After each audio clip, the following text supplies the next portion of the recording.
All right, guys, so I'm gonna go over today the best plan of action to actually lose weight, burn body fat, and increase your muscle mass. Let's get into it. All right, so the first thing that we're gonna do is we are going to set up our caloric target. Now, you're gonna need to find out some baseline numbers. You're gonna need to know your basal metabolic rate or your basic caloric intake for you to actually live. And once you do that, we can find that objective data and plug in the numbers so that you can keep things flowing the way it should be, take in the right amount of nutrients, and then also train to make sure that you're either losing weight or building muscle. For an example, I'm 200 pounds.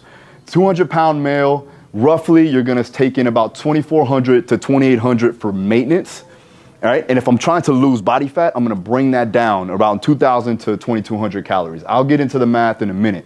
So the next thing that you're gonna do is set your macronutrient target range. So when it comes down to myself, let's just say you are somewhat active. Let's say for me, I train a lot. So somebody who's just getting started in weight training or just getting started in their fitness journey, yeah, we wanna be a little bit more conservative with our approach, but your protein intake needs to be right around 1 to 1.2 grams per pound of body weight. You wanna prioritize your protein to preserve your muscle mass as you're losing weight or as you're burning your calories. Your fats, you're gonna stick between 20 to 30% of total calories.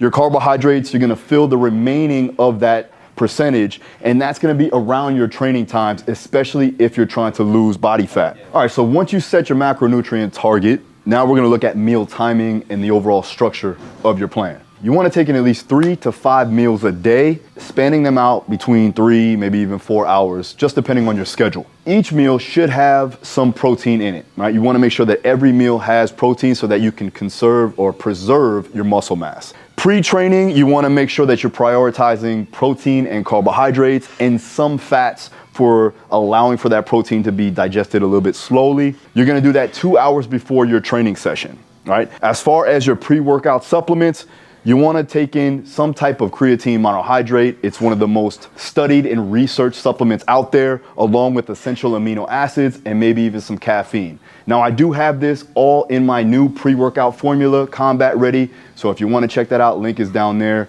You can check it out there. Now, for post-training, again, we're gonna look at protein and carbohydrates, especially if you're doing longer duration training or high volume training where you're depleting glycogen. The carbohydrates are gonna be fast absorption so that it can get into the system, get into the muscle, and replenish the body. All right, so for your post-workout supplementation, you wanna have a fast-acting carbohydrate source like dextrose. You also wanna take in some glutamine for recovery of the muscle, and then also tart cherry extract to bring down the stress. Now, good thing about that is that Battle Tested has everything you need in it. So go ahead and check it out. Link is in the description. Boom. Food selection, all right? Very simple. Protein, looking at eggs, chicken, fish, red meat, and whey isolate protein, right? You can supplement that in if you can't get a full meal in. Try to prioritize having whole foods first and foremost. But if you need to do a whey protein isolate, then try and go ahead and get that in. It's better than nothing, right? Carbohydrates, sweet potato, oats, fruit, rice, white rice. Those are all good to have from a carbohydrate source, especially if you're doing those high volume sets. Fats, we're gonna look at avocado, olive oils, nuts, salmon, omega-3s are gonna be really good just for overall cognitive function and hormonal function. You wanna take them in about at least 80+% of your food sources coming from whole natural foods. Like I said, organic, grass-fed. Just try to make sure that you're staying away from processed foods. Now, hydration and electrolytes is key, especially if you're living in Florida, in the humidity, or wherever you are, that it's hot, it's summer. So make sure that you're taking in at least a minimum of half your body weight in pounds in ounces daily, all right? So for me, at least 100 ounces is gonna be my criteria. Now, since I'm sweating a lot, I actually go 2 times that amount. And then I'm not just taking in water, I'm taking in electrolytes because once you sweat, you lose those electrolytes. So 1 to 2 grams of sodium per day, that's just for the training. Now, you're gonna have some sodium put in for your foods too as well, but as far as your water intake, put that in, make sure they have a solid electrolyte source. I do have that in Battle Tested too as well, so check it out, link is in the description. All right, so tracking your progress weekly, monthly, and yearly is the most important part. Now, you can use different metrics. You want to measure your weight. You want to do photos at certain times of the day throughout the week.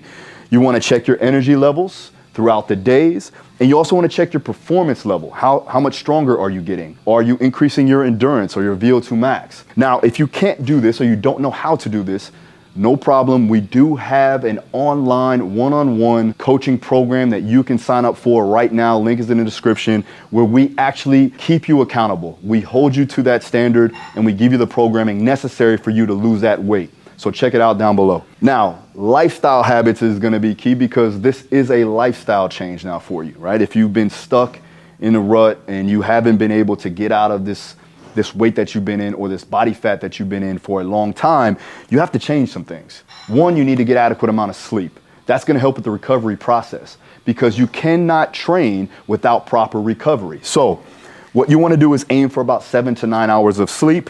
Right? You want to lower your stress levels using sauna sessions, even sometimes ice baths, massage, meditation. These things are going to be crucial for you to bring down that stress level, bring down your cortisol level so that it can enhance your ability to lose that body fat and gain solid muscle.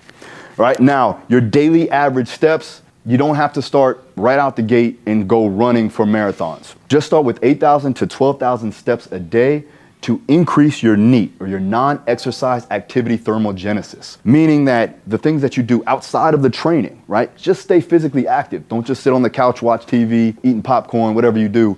Make sure you're moving. Play with your kids, have fun, go out, enjoy the sun, do things actively. All right, so now we're gonna go ahead and calculate your BMR without having the use of a DEXA scan or an InBody. You can use it with this formula. So the formula that we're gonna use is the Harris-Benedict equation. Now, to find your BMR for males, right? Pause the screen, check out the equation. I'm not gonna go over the whole thing, but here's males, here's females. The only difference, like I said, is you're gonna change these numbers, but you're still gonna get your weight in kilograms, you're still gonna get your height in centimeters, and your age in years.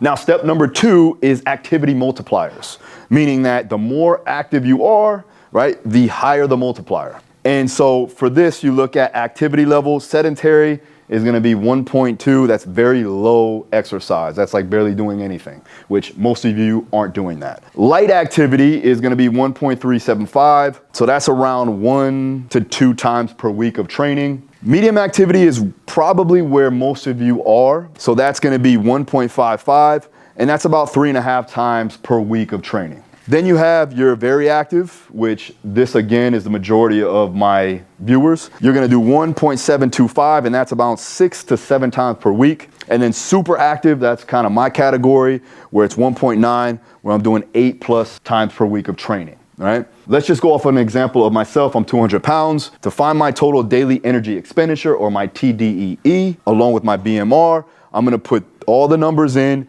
And then as you see, my BMR is 2,124.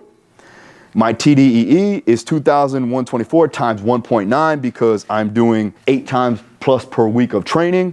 And that comes out to 4,000 plus calories a day that I need to have. If I'm trying to lose weight, then I'm going to go ahead and I'm gonna subtract 250 to 500 calories per week that week so that I can bring my weight down. If I'm trying to gain weight, then I'm just gonna add 250 to 500 per week until it stalls. The goal is to make sure that you're losing the weight without losing too much muscle or strength, or if you're trying to gain weight without putting on too much body fat.